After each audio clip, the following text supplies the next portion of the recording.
Just pretty quick here. We just had somewhat of an autoplay going on YouTube, and then we heard this guy talking, and he's talking about Inside Star Citizen 4.6 patch report that was dropped 4 hours ago. Now we have still January 26th, 22nd. Sorry, we have now 9:30 p.m. We are ready to go to bed, but now we need to do this some sort of a video. We want to have a listen into and do our reaction to it. Listen to it. Can we? No, of course. Fucking OBS. It's not possible. Switch. Now. With it a new beginning, including new content, new opportunities, and oftentimes a few new ways of doing things. It's an essential element of Star Citizen's DNA, where we don't just build the game out in front of everyone, we continue to review, refine, and redirect our efforts, as well as the very manner in which we make our games along the way. In 2025, this saw the biggest change to our development strategy yet, where new content rose to the forefront while feature work was allowed the time necessary to cook behind the scenes, where dedicated strike teams were formed to deal with the biggest issues at hand, and the patch cadence changed from once every quarter to once every month. It was an exciting year, and now Yeah, that patch drops they did once every month. A lot of people cheered for it because it is like, for them it has the implication of subjectively there is progress. Yeah, that's why a lot of people like those monthly patch drop. We personally didn't like, yeah, that is personally, we didn't really like that patch drop every month, because that means our hangar was reset every month, and all the commodities we had, we needed to sell within 1 month in order to not lose money. And we lost a lot of money. We lost 25 mil because we had been too late. Like today we expected to have a patch drop, but there is none. And today we figured we have Patilium laying around. So that would be even money we didn't really miss, but there would be apparently money that we would have lost. Now we would appreciate if the patch drop will be go up back again to once a quarter, and you can do PTU, let's say, for 1 complete month, open for all backers. We have no idea what kind of implication that will have on the resources they need for operating the servers, but we don't really care. But if you have a big amount of player bases in the PTU for a longer time without constantly, almost daily, resetting the system. So when we do commodity trading testing in PTU, we basically can only do 1 trade run.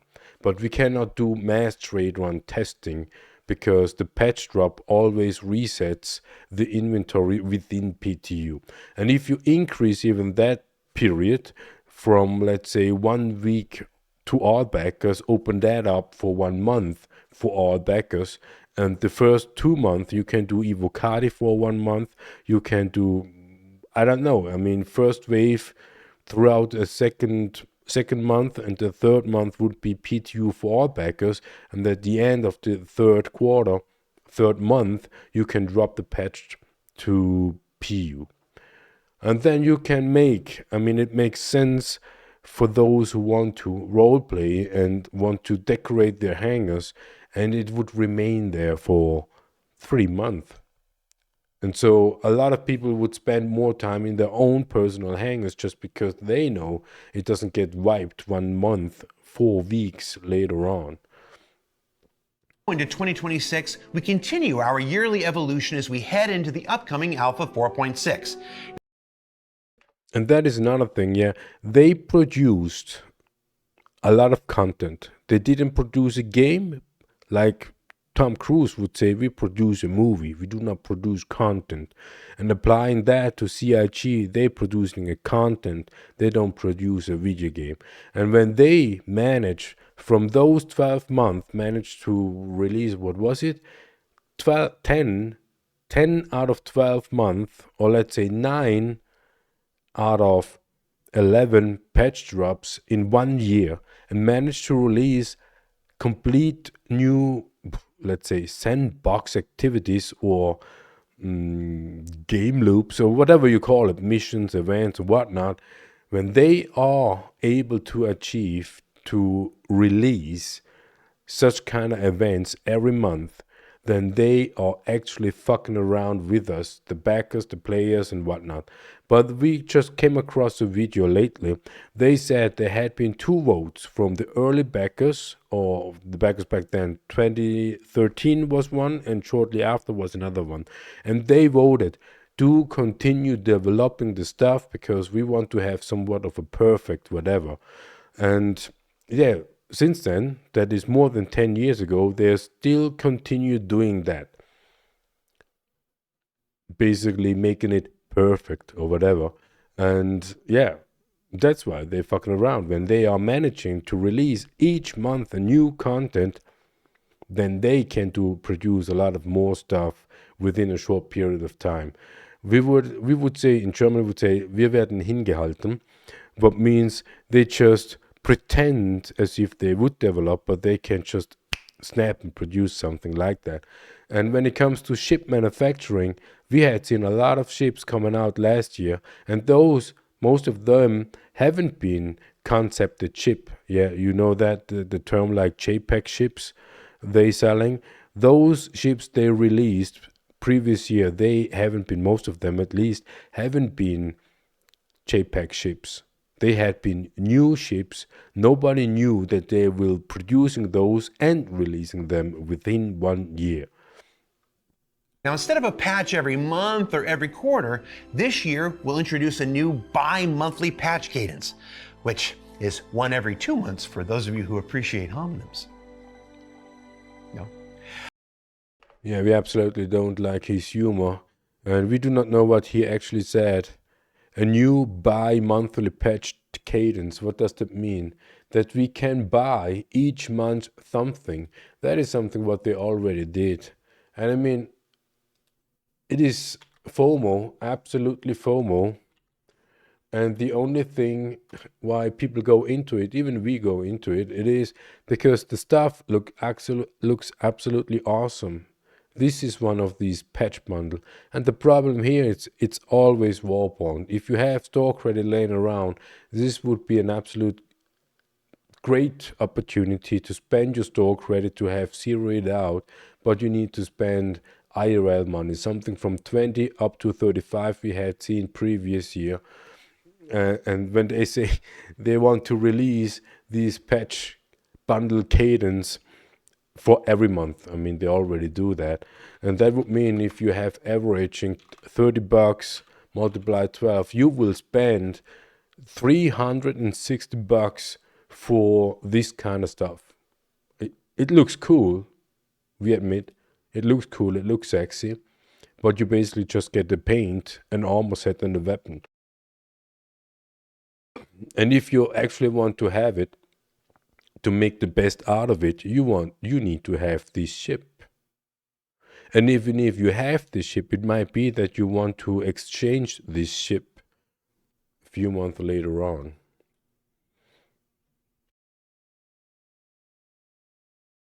On every 2 months for those of you who appreciate homonyms. No? That means that you're going to see big releases like 4.6, 4.7, 4.8 and the like in January, March, and May, and so forth, and so forth, and so forth. And between those patches, we're going to try a new initiative that'll still deliver smaller chunks of in-game content to keep things interesting, like the recent pricing surge on commodities from last week. And that is another thing. We didn't really notice that. We should do because we are traders, but a lot of YouTubers did that. So pricing search, when we translate what search means, we have no idea. What they did increase of pricing. This is something what we noticed. If we would have known that up front, yeah, price search. If we would have known that, we would have, like we usually do, we would spend all the money we have on commodity. And once we are basically somewhat below 10 mil or whatnot, then we start moving boxes. If we would have this pricing surge, so if we buy all the commodities with all the money we have with the lower price, then the price surging was, and we would now move in the boxes and selling it to the higher price, that would have been a massive price increase. And usually we do that. Yeah, we would have profited if we would have done the same commodity trading as we usually do, but they changed the box configuration, and that is something that made us not doing commodity trading during 4.5. The future, new mission contracts, new loot, and even new spaceships, and all without the need for a big, mega, full patch release.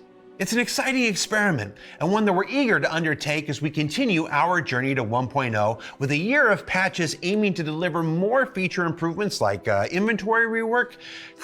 Now, if they are managing, and they actually did that, they already did that. They did that even last year. I mean, last year, 2025, 2024.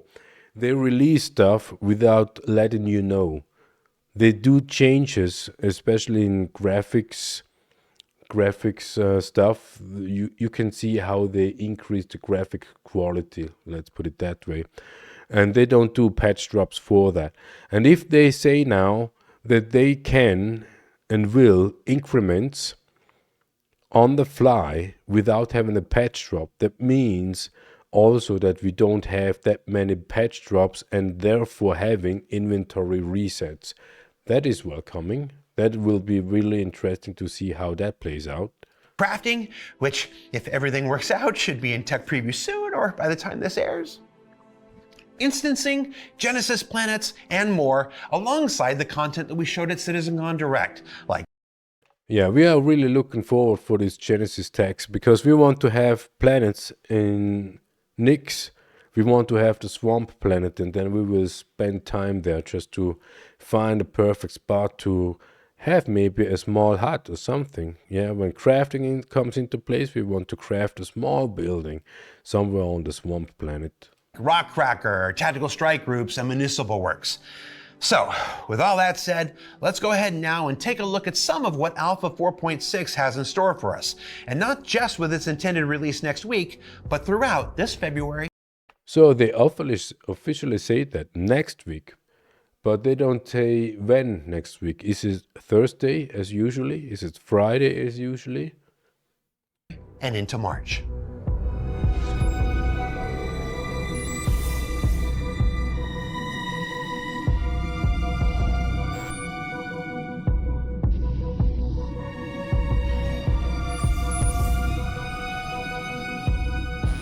Up first, the local inhabitants of Levski are falling sick with a mysterious ailment called the People's Ailment, seemingly caused by the new strain of mold growing in the faulty air filters of Geisen Incorporated. Symptoms include coughing, chest pain, and fatigue. This mold is... Who smells a pandemic here? Yeah, the Brits. super resistant and forcing the free and independent people of Levski to reach out to the UEE for help. Now, it's up to contractors like you to race against the clock and save as many folks from fungal fatalities as possible. And, of course, pick up some rewards along the way, like this cool new medical-themed armor set. Yeah, this is awesome. Not the armor set. Another color for the tractor beam. Now, this is green. We do not like green, but we are curious to see what other stuff. Med gun. This med gun doesn't look like the average red like ones this cool new medical-themed armor set. The subscriber store. This looks awesome. So just for those, if we haven't seen this one. Gun. Ship paints. But this is Asgard Paladin. Awesome. If those all for free, let's say you have to grind, we have to have a look into it. And more. And in feature work. What kind of ship is that? The first iterations of cockpit light amplification are also rolling out for select spacecraft. It's an exciting step forward in addressing one of the oldest struggles pilots have when flying or driving around the dark side of our planets and moons. And like most new features in Star Citizen, this will continue to evolve, improve, and expand to additional vehicles in subsequent patches. And look at all the different colors. And speaking of the oldest struggles, the Aurora, classic ship from RSI, heart of our original crowdfunding campaign, and most owned vehicle in the verse, is finally getting its gold standard pass in Alpha 4.6, bringing it to feature and function parity with today's latest and greatest for those pilots who enjoy flying a true Star Citizen classic. And alongside this, we're finally delivering many of those outstanding campaign paints to go with it, like the Pirate Paint, the Operation Pitchfork Paint, the South by Southwest 2015 paint, the Electro Hull paints, and more. For 4.6, these will be delivered exclusively to those OG backers who earned them by supporting the original campaign. So if you have an original Aurora still in your hangar, you supposedly get new paints, and for others, probably through grinding. We have an Aurora, it's a loaner of the MDC's MTCs. But may become available in limited supply later this year if there's enough interest. I suspect you can let us know on Spectrum, Reddit, and social. Yeah, we have been on social and let you know. And in additional content stuffs, those cool holographic skull helmets we came up with so long ago are finally being delivered to our development subscribers. I'm excited because I've been wanting to recreate that, that Skeletor meme on social with it since we first unveiled it. There should be memes here, unless we couldn't think of any. Yeah, not fun.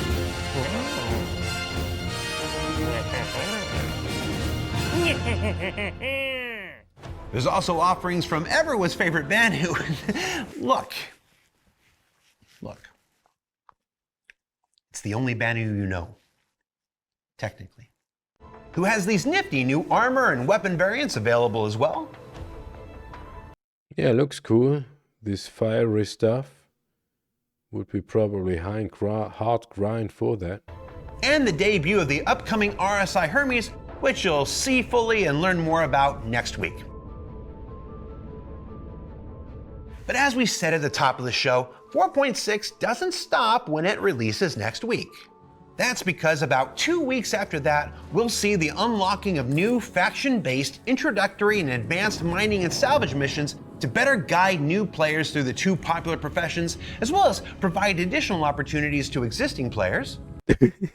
To new players. Okay, a salvaging contract had been there for quite a while now, but when you do that, you do not have a reputation, and you do not get better paid contracts when you do that. It might be there had been patches in 3 something, but since 4.0, salvaging contracts is worth nothing.